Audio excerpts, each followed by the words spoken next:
Olá, queridas irmãs, queridos irmãos, é com muita alegria que começamos mais um programa, O Espírito da Letra, analisando a obra de André Luiz, Espírito, através da mediunidade de Francisco Cândido Xavier. Já estamos bem avançados neste livro, Entre a Terra e o Céu. E agora que vamos começar na parte do livro, na parte final do capítulo 30º em diante, é bom que nós possamos fazer uma recordação. Hoje o nosso programa terá este escopo, esta finalidade. Nós não estaremos lendo os capítulos seguintes, mas nós vamos recordar com você toda a trama que envolve cada personagem. Porque com o passar do tempo, as pessoas vão às vezes se esquecendo daqueles que estiveram envolvidos nos capítulos anteriores e quais foram as suas motivações em relação às consequências destas lembranças e destes contatos na nova vida. Por isso, hoje, vamos fazer um esquema para que você possa recuperar um pouco dessas lembranças. Basicamente, no capítulo 17 e 18, nós temos várias confissões, e até um pouquinho antes, né? Várias confissões feitas pelos espíritos envolvidos neste complexo enigma reencarnatório e que vai ser depois dirimido por força das leis sublimes que nos permitem corrigir, reparar, devolver, construir junto aquilo que fizemos de errado. Então hoje, com base nesses capítulos anteriores, e é até bom que você, querendo, possa ouvi-los novamente, nós vamos apresentar a você um resumo que possa, talvez, recordar, refrescar a nossa memória, ok? Então, inicialmente, nós vamos ver um primeiro slide com os protagonistas deste elenco, desta história. Aí você está vendo que no plano espiritual estão os personagens Clarencio, que é o ministro, o André Luiz e o Hilário, que são seus pupilos, seus alunos que estão estudando os processos de reencarnação. No meio do caminho, eles vão precisar do apoio espiritual da Blandina, que aqui o projeto Imagem colocou-a como o espírito Meimei, a famoso Meimei, aquela entidade que esteve envolvida afetivamente com um dos amigos mais próximos do Chico, né?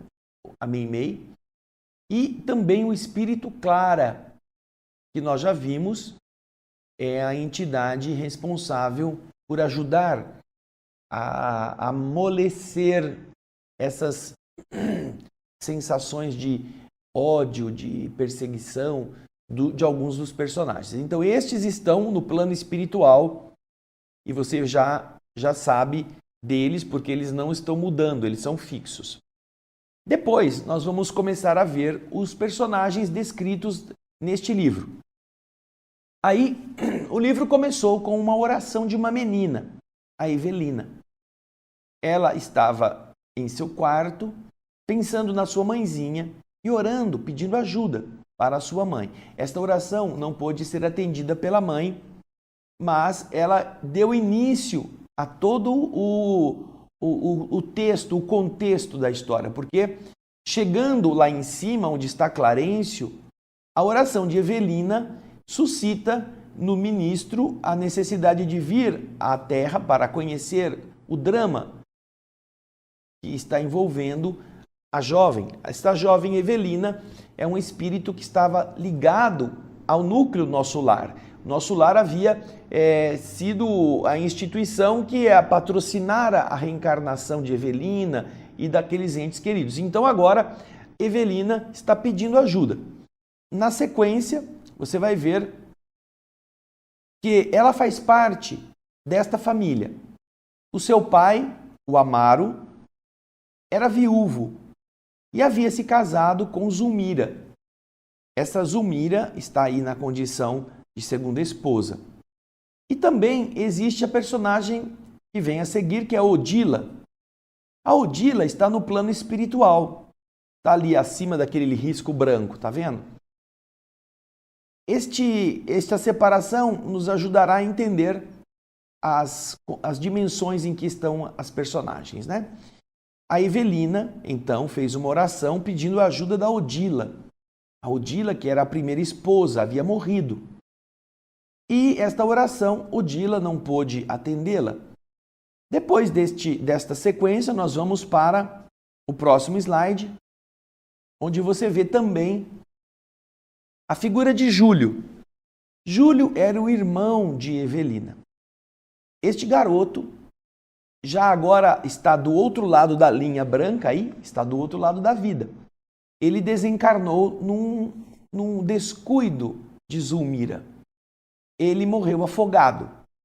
Zulmira tinha muito ciúme de Amaro e de Júlio. Os dois tinham uma relação de intimidade grande e Zulmira não gostava, tinha ciúme. E muitas vezes Zulmira havia pensado que seria melhor que Júlio morresse.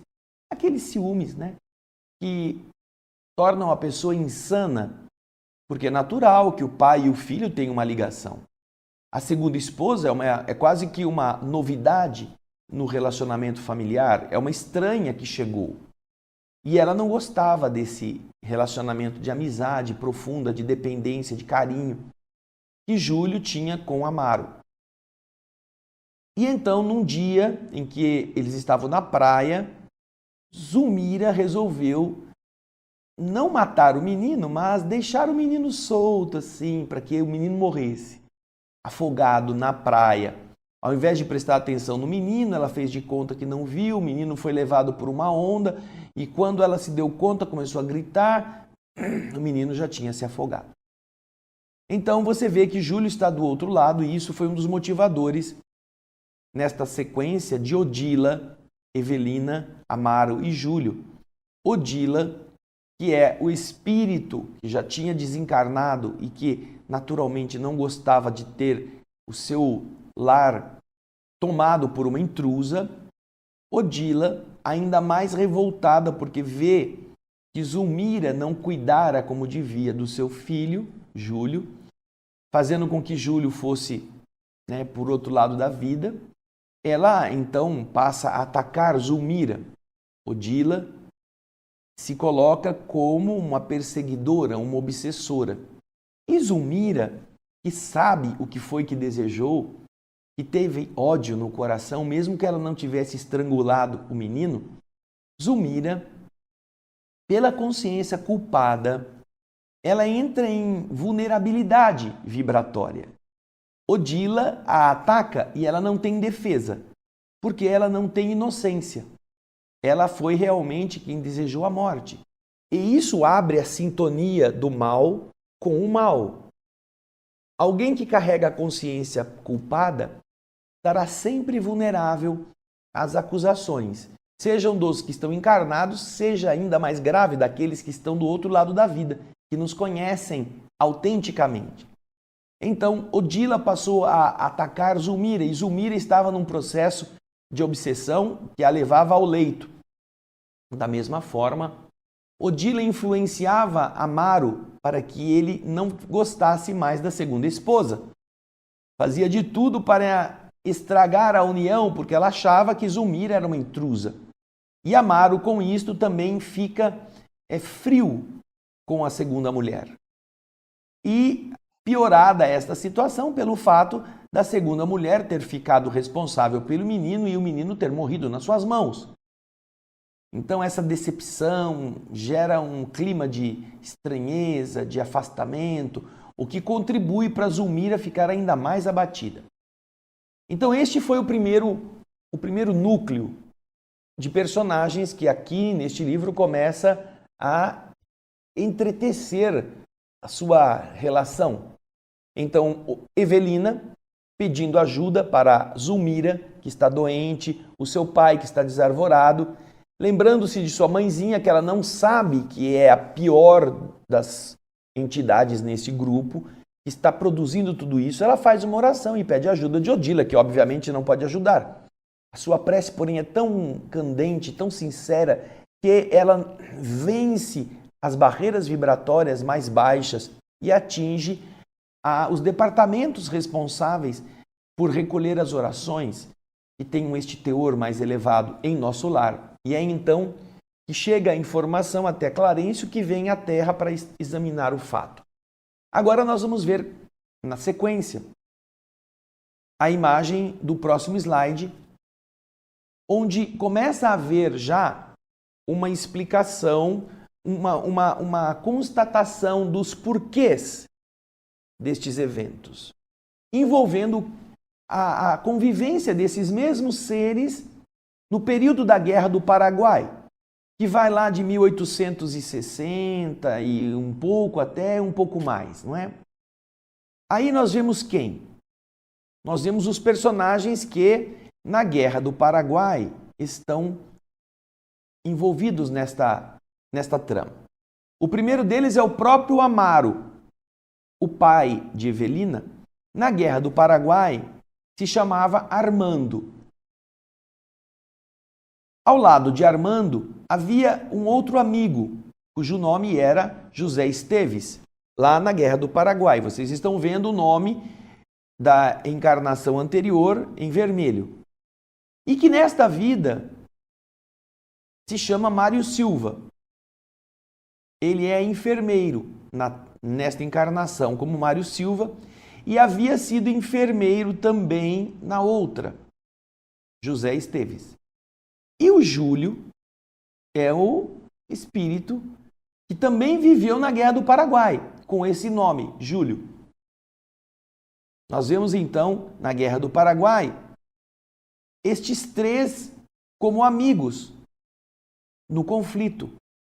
Os três estavam vivendo juntos no exército, cada qual com sua função, e naturalmente próximos por causa da afinidade na caserna. E naquela época, o que acontece? José Esteves, olha lá, José Esteves, que é agora o enfermeiro Mário Silva, ele havia se casado com Lina, a mesma Zulmira. Zulmira, naquela época, estava vivendo como uma outra personagem, chamada Lina. O José Esteves se consorcia com Lina. E, casados, vivendo na época dos conflitos que envolviam longos períodos de calmaria e depois mudanças de localidade, ele leva para a sua casa seus dois amigos, Armando e o Júlio, a fim de que eles pudessem fazer lá uns aperitivos, jogar, passar tempo. Eles eram muito próximos. Acontece que nessa aproximação, Júlio fica apaixonado por Lina. Júlio, o amigo de José Esteves, fica enlouquecido. E ele não mede esforços para uma aproximação. Neste contato dos três, o marido e os dois amigos, os dois, Armando e Júlio, se sentem muito encantados com Lina. Porém, Júlio, de temperamento mais arrebatado, mais aventureiro, ele diz: eu devia ter chegado antes do que o José Esteves para se casar com a Lina, eu teria tirado ele do meu caminho. E ele não consegue resistir, enquanto que Armando fala para ele: calma, não, ela já é casada, ele é nosso amigo. Armando, apesar de sentir atração por Lina, tem uma postura mais madura de respeito.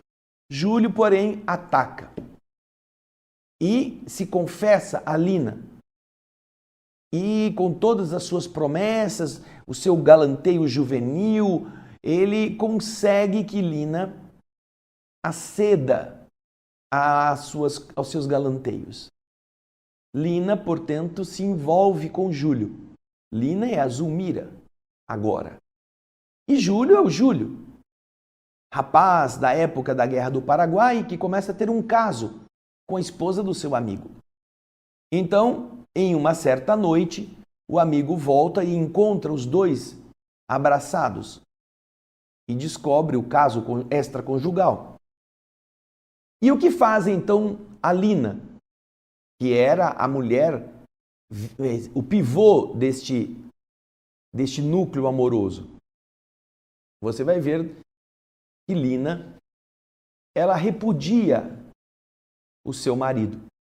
Diz que só tinha por ele amizade, que ele era apenas uma pessoa que ela estimava, mas que ela não amava. Ele é então escorraçado do afeto de Lina. José Esteves se sente como que envergonhado de passar por essa situação, e eles faziam parte do mesmo exército. Então você vê que ela começa uma relação com Júlio e o Júlio fica feliz, é claro, não é? O José Esteves, vendo essa situação de repúdio, ele se afasta. Ele pede uma transferência, aconselhado por Armando, porque ele pensa em se matar. E ele vai se queixar para o Armando da traição. E Armando diz para ele: não, você não pode fazer isso, ele é nosso amigo, você se afaste, não se mate, você é uma pessoa valorosa, você é um enfermeiro conceituado, vá viver a sua vida. Armando, então, aconselhando seu amigo José Esteves, consegue impedir que ele se mate. E José Esteves, então, pede uma transferência e vai embora. Vai embora para uma outra cidade e larga Lina com Júlio. Aí o que acontece? Vamos voltar neste ponto dos slides. Lina fica com Júlio por algum tempo. Porém, Lina está louquinha por Armando.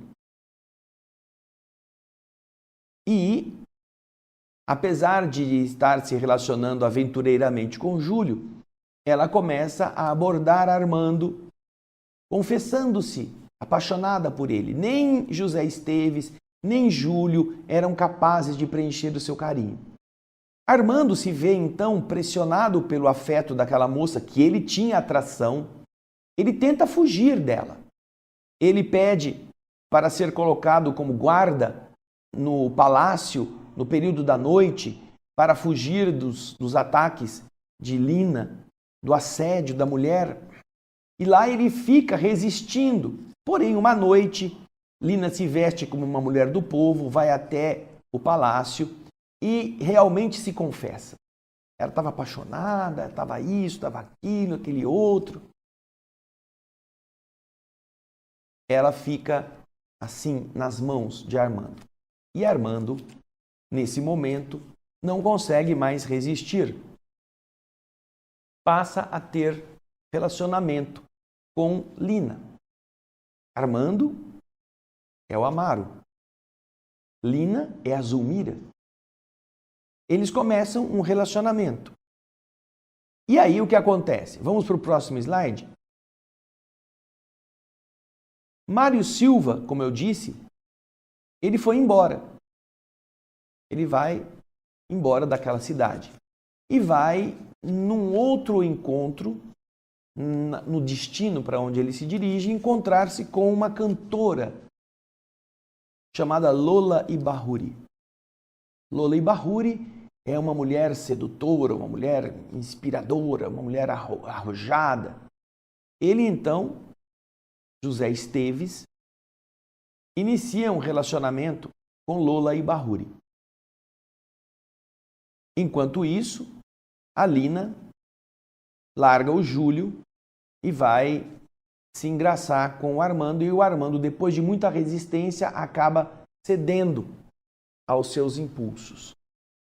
Então, o José Esteves, que foi embora, começa um relacionamento com Lola Ibahuri. Só que Lola Ibahuri tinha já um relacionamento anterior com um senhor chamado Leonardo Pires, que era do exército também. Ele era enfermeiro também no exército. Só que Mário Silva, José Esteves, né? Era mais assim, novidade. Ele já vinha de uma traição que ele foi vítima, ele estava pouco se lixando, tinha enchido a cara, tinha entrado no vício, no jogo, estava desarvorado. E o que ele resolve fazer? Já que eu fui ferido, eu também vou ferir. Pouco me importa que a Lola, essa mulherona, esteja já comprometida com Leonardo Pires. Tudo o que ele poderia evitar, ele não evita. Mas isso a gente vai dar continuidade no próximo bloco, porque as coisas vão ficando mais interessantes e quentes, não é mesmo? Então, você preste atenção nesta sequência e vai gravando. Por isso que eu sempre falei para você, faz um papelzinho com todos estas idas e vindas, esses personagens, para você estar atento a todas estas intrincadas relações que depois repercutem na vida futura, tá bom? Daqui a pouquinho a gente volta continuando essa novela. Eu espero você.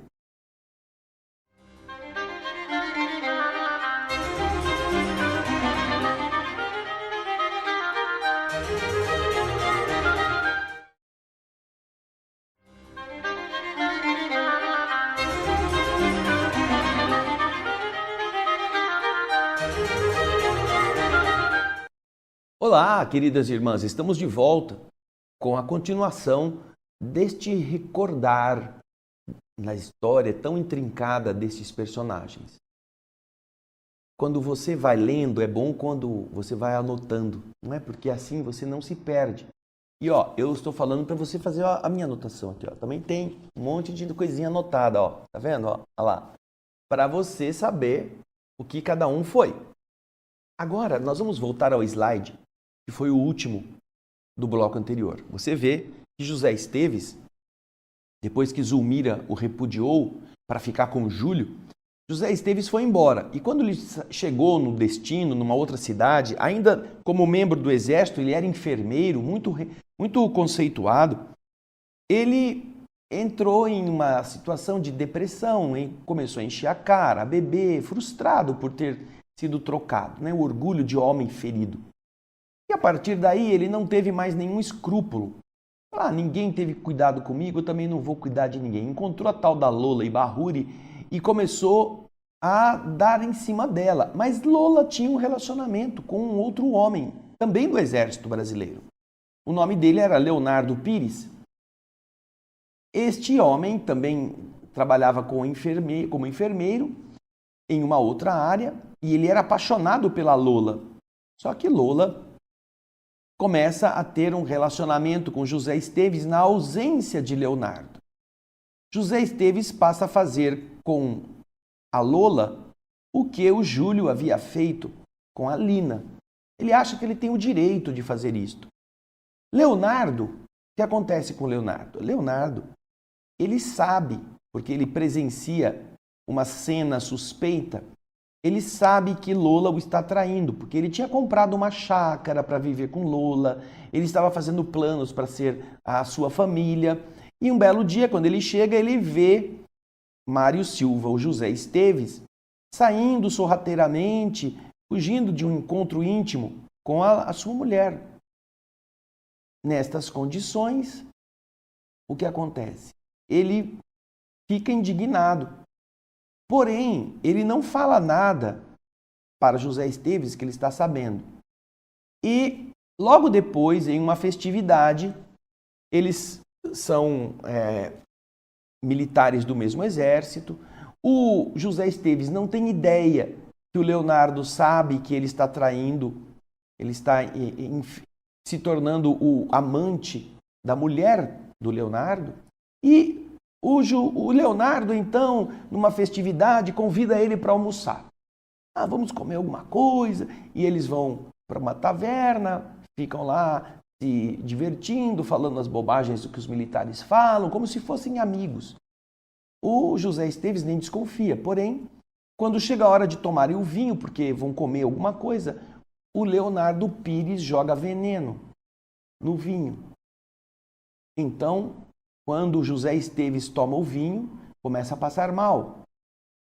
E, assim, de uma forma inexplicada, morre pelo veneno. Então você vê que o Leonardo agora tem um compromisso com o José Esteves. Assassinou o homem para ficar com a Lola. Então, este caso é abafado nos militares da época, apesar de se constatar um envenenamento. Um médico argentino examina o cadáver, vê que foi envenenado, mas os militares responsáveis preferem não levar o caso adiante por uma questão de segurança da tropa, porque eles iam logo invadir o Paraguai, etc. Eles não queriam ter nada que viesse a atrapalhar a sua empreitada. Nesse meio tempo, então, Mário Silva é vítima de Leonardo, está do outro lado da vida agora como alguém que foi envenenado. Zulmira, a Lina do passado, que primeiro se encantou com Júlio, mas depois se atirou sobre Armando, que resiste e depois acaba cedendo, faz com que este triângulo amoroso também termine de maneira trágica. Armando nos braços de Lina e Júlio com esta perda, porque Júlio realmente era apaixonado por Lina, se vê na condição de trocado. O que ele faz? Ele toma veneno, o Júlio. Só que o veneno não o mata. Ele é atendido em tempo no quartel. E o veneno produz efeitos muito tóxicos na garganta de Júlio, mas ele não morre. Mas tentou se matar a primeira vez. Depois que ele se recupera, mas continua com a ferida na garganta pelo corrosivo que ele bebeu, ele continua sofrendo mais do que ele estava antes, sem ter conseguido tirar a vida nem recuperar a mulher amada. Então, depois de ter conseguido vencer a primeira tentativa de suicídio, ele se embriaga uma noite e procura o rio próximo, onde eles estavam acampados, e se atira embriagado nas águas que certamente produzem a sua morte por afogamento. Então ele tenta se matar 2 vezes. A primeira ele é protegido pelo destino e a segunda ele consegue sair desta vida e ir para a vida espiritual. Então Júlio desencarna e vai para o plano invisível. Aí fica quem? Fica Lina e fica Armando, os dois. Só que Armando acha que esta não é uma boa relação. Ele consegue se afastar depois de Lina. Ele a deixa. E ele tinha uma noiva no Rio de Janeiro. Ele era compromissado no Rio de Janeiro com uma moça. Ele então se arrepende de ter tido este caso e ele volta para o Rio de Janeiro usando um outro caminho e larga Lina sem ninguém. Prometendo que ia voltar para ela depois que terminasse a campanha, ele vai embora. Chega no Rio de Janeiro, se casa, constitui uma família e leva a sua vida normal. Enquanto que Lina não tem mais notícia dele, não sabe o que aconteceu e fica desarvorada procurando pelo homem. Aí, passa o tempo. Nós vamos ver o slide. Uma noite, no Rio de Janeiro, 10 anos depois, o Armando está com a sua esposa no teatro. Quando saem do teatro, a carruagem que eles estão utilizando para voltar para casa, é uma noite meio chuvosa, a carruagem atropela uma mulher. Esta mulher, talvez meio embriagada, meio desajustada, é atropelada e tem o seu ventre rasgado. Quando há esta ocorrência, o Armando desce da carruagem, assustado, vê a mulher naquele estado, manda a sua esposa para casa com o homem que conduzia, o condutor da carruagem, e fica ali para levar a moça ao hospital. Quando ele chega no hospital, ele começa a se dar conta de que aquela mulher que ele atropelou 10 anos depois era a mesma Lina que ele havia abandonado no Paraguai. Ao longo destes 10 anos, ela saiu procurando por ele, até que chegou no Rio de Janeiro e quis o destino que ele a atropelasse. Então ele interna a moça num estado deplorável, ela não tem condições de sobrevivência, ainda mais naquela época. Os recursos da medicina eram muito escassos. E ele fica tentando com ela ali contemporizar, dar-lhe alguma ajuda, até que 2 dias depois ela desencarna, ela morre odiando, esbravejando, xingando o mundo pela injustiça de que ela foi vítima, aquela coisa toda. Então, Lina vai para o plano espiritual e se ajunta com Júlio, que está numa péssima situação. Veja só, a mesma amante vai para o mundo espiritual encontrar com o seu antigo comparsa, o Júlio, que ela também deu um pontapé para ficar com Armando. E vocês estão então vendo os 3 numa situação bastante dolorosa, confessando os seus erros. Mário Silva, o José Esteves, a Lina, a Zulmira, o outro que está lá, que é o Armando, o Amaro. Dos 3, o melhor deles é o Amaro. Já está um pouco mais consciente, já tem mais lucidez, mas ainda assim tem todos estes problemas na sua consciência. Esta é a cena, este é o pano de fundo. E agora, na sequência, você vai ver então um resumo destes slides todos. Você vê aí, olha, lá estão os espíritos, Júlio está no plano espiritual, a Odila também, a Evelina fez uma prece e você vê que para ajudar a oração da Evelina, eles tiveram que chegar a todo este intrincado conjunto de reencarnações, em que o Amaro estava na condição de esposo da Zulmira, que tinha sido a responsável pela morte do Júlio. E Júlio morreu afogado. Olha lá. A desencarnação de Júlio nesta vida se deu por afogamento. E a mesma forma com qual ele se matou na vida anterior, quando ele também se chamava Júlio. Veja que interessante. A Antonina está na sua casa com os seus filhos, abandonada pelo marido. Veja lá. Ela é uma moça casada que o marido largou. E ela está tendo que enfrentar a luta de criar 4 filhos, sendo que um deles, o Marcos, morre. O Marcos morre e ela então vai ser levada para encontrar com seu filhinho. É justamente aí que André Luiz entra na história, quando estão esperando para levá-la ao encontro de Marcos, que está na mesma instituição em que o Júlio se encontra no plano espiritual sendo tratado. É ali que você vai encontrar aquele velhinho que está acocorado na sala, o Leonardo. O Leonardo está procurando pela Lola e Barruri, mas o Leonardo, naquela existência, ele estava numa situação difícil, desencarnou, chegou a hora também de morrer, e por algum motivo, a Antonina, na vida seguinte, quando Leonardo renasce, a Antonina vem e é neta dele. Ela vem como neta daquele velho. Leonardo a vê como neta e fica na casa em que ela mora com os seus 3 filhos, fica na casa porque ela é a única da família, única, que se lembra dele. É a única, é a Antonina. Ela ainda faz orações, ela recorda do avô, Leonardo Pires. E, se não me engano, ele fica velho, fica bem de vida, assim, é considerado um homem bom e morre numa condição razoável. Mas ele carrega na consciência o que ele fez.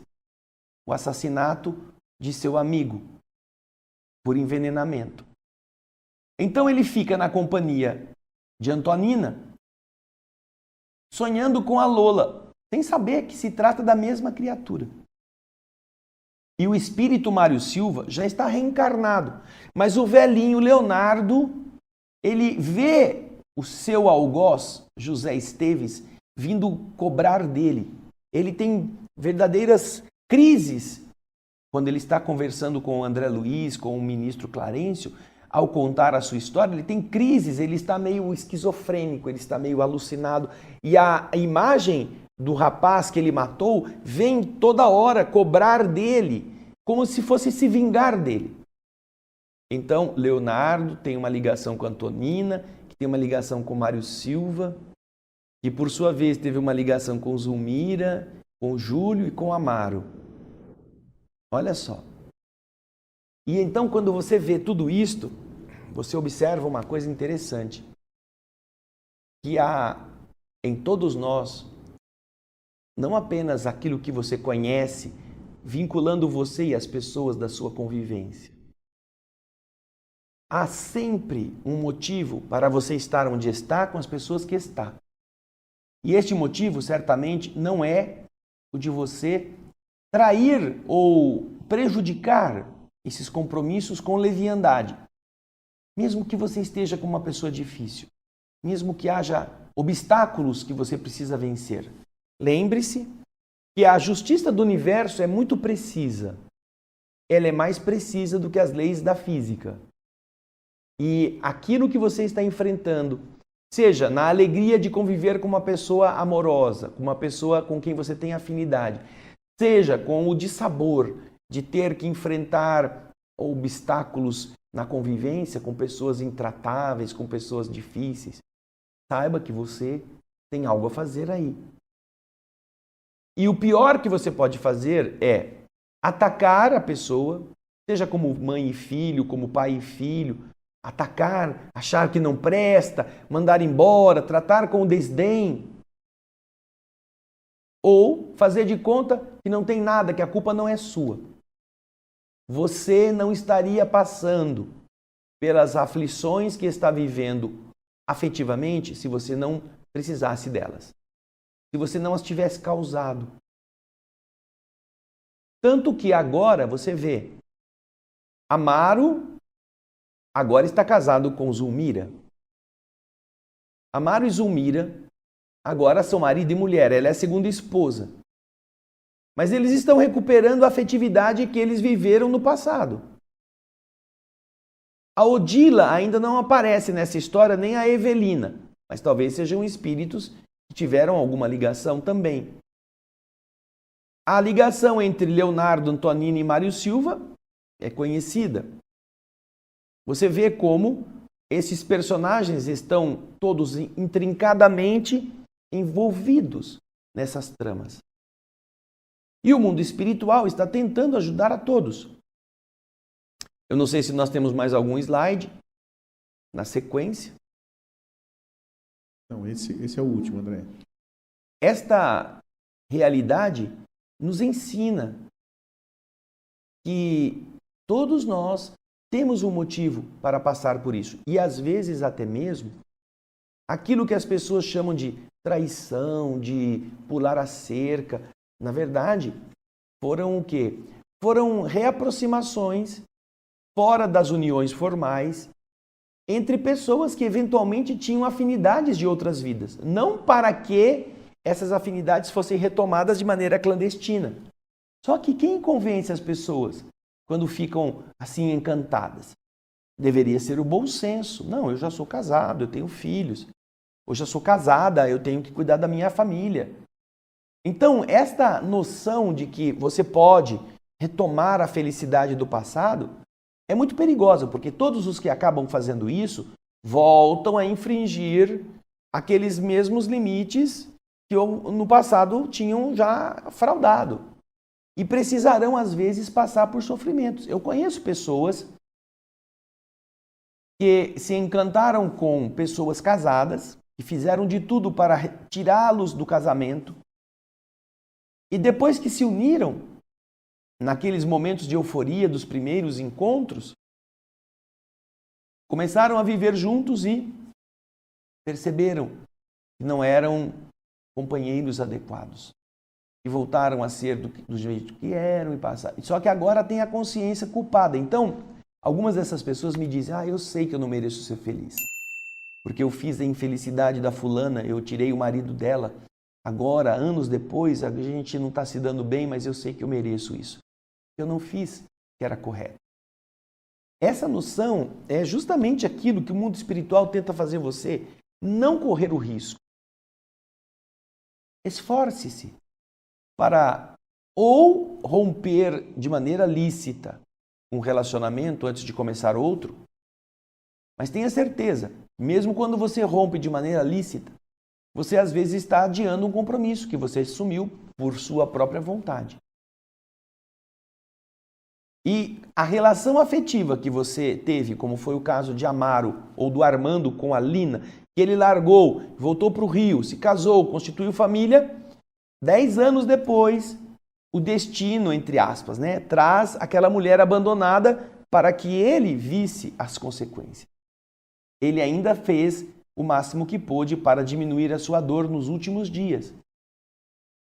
Então, você percebe que esta casualidade não existe. O que existe se chama causalidade. Nossas relações afetivas são maneiras de nos aproximarmos de espíritos, de construir laços ou de destruir laços. E isso é muito complicado. Isso se chama responsabilidade de viver. Quando você entende este mecanismo, você aprende a praticá-lo na sua família. Então, se você está em um lar, faça o máximo que pode por todos, mesmo por aqueles que são difíceis, ou melhor, até mais por estes, porque ser paciente, ser tolerante, ser amigo, ser uma pessoa que procura ajudar sempre aqueles que não gostam de nós, é justamente devolver o que nós, muitas vezes, tomamos deles. Você não pode pensar que se você foi vítima de uma pessoa que te traiu, quando você reencontrar-se com ela, você vai ter afeto desmedido. Não, a pessoa você vai ter desconfiança dela, você vai ficar com o pé atrás. E é isso que acontece nas famílias. Espíritos que muitas vezes foram antagonistas no passado, agora ficam um com o pé atrás do outro, um não tolera o outro, um fica desafiando o outro. Mas a finalidade desta aproximação não é repetir os mesmos erros, é diminuí-los. Agora que você se lembrou, nós vamos para o próximo capítulo, na próxima semana, onde começamos a entender o que aconteceu com o Júlio, o processo reencarnatório dele através da Zulmira, aquela que foi a sua amante, que agora vai ser a sua mãe, aquela que nesta vida foi aquela mulher que não cuidou dele, que queria que ele morresse, agora precisa recuperar-se e trazer Júlio à vida novamente. Veja só como as coisas começam a fazer sentido. Preste atenção. Na próxima semana, nós vamos retomar os capítulos e você vai poder começar a encaixar todas essas peças. Lindo, não é? Então, esse é o espírito da letra.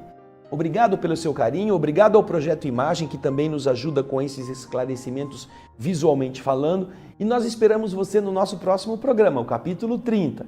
Até lá e muita paz.